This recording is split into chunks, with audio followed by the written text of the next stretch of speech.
বিষয়টা সবার কাছে স্পষ্ট, কিন্তু কিছু লোক অস্পষ্টতা সৃষ্টি করার চেষ্টা করে। ও বিষয়ে আমি এক দুটো কথা বলতে চাচ্ছি। আরে ভাই, অনেকে ধোঁকা দেয়, বা হতে পারে সে নিজেও ধোঁকার মধ্যে আছে। সেটা হলো এটাকে মযহাবের ইখতিলাফ মনে করে। হানাফি, শাফি, হাম্বলি মযহাব, দেখেন সব মযহাব আহলুস সুন্নাত ওয়াল জামাতের অধীনে। আহলুস সুন্নাত ওয়াল জামাতেরই এক একটি মযহাব। কাদিয়ানি আহলুস সুন্নাত ওয়াল জামাত হবে দূরের কথা, ওরা তো ইসলামের গণ্ডির থেকে বাইরে।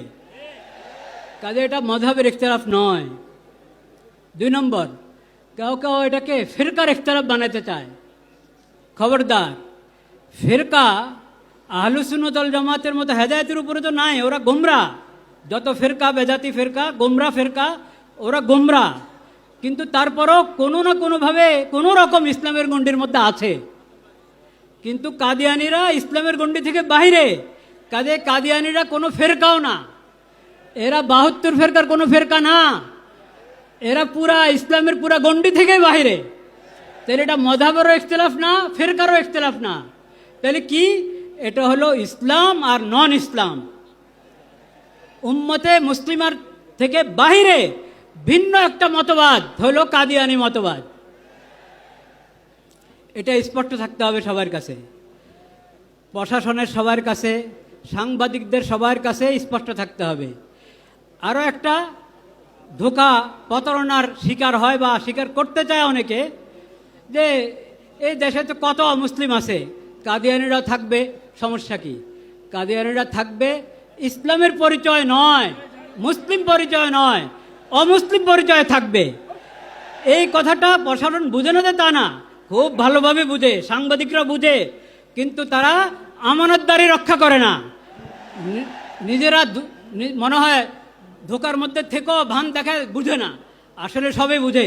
যদি না বুঝে তাদেরকে বোঝা দরকার, শিখা দরকার। ইসলাম, ইমান কাকে বলে, আকীদা কাকে বলে, এটা বুঝতে হবে তাকে। শেষ কথা যেটা বলতে চাই, আমাদের করণীয় আছে। আমাদের করণীয়, প্রশাসনের করণীয়, নিজেদের ঈমান এবং ইসলামের পরিচয় দেওয়া। এই বিষয়, কাদিয়ানি বিষয় যে ঈমানি দায়িত্ব, সেই ঈমানি দায়িত্ব পালন করে নিজেদের ঈমান এবং ইসলামের পরিচয় দেওয়া প্রশাসনের দায়িত্ব। সাংবাদিকদের দায়িত্ব আমানতদারির সাথে এই বিষয়টাকে উপস্থাপন করা, কোনো ধরনের ধোঁকা প্রতারণার আশ্রয় না নেওয়া। সকল ব্যবসায়ীদের দায়িত্ব, তারা কাদিয়ানিদের সমস্ত পণ্য যাতে এমনি পিছনে পড়ে যায়, ওইভাবে জরুরি সমস্ত পণ্য উৎপাদন করা, বাজারজাত করা।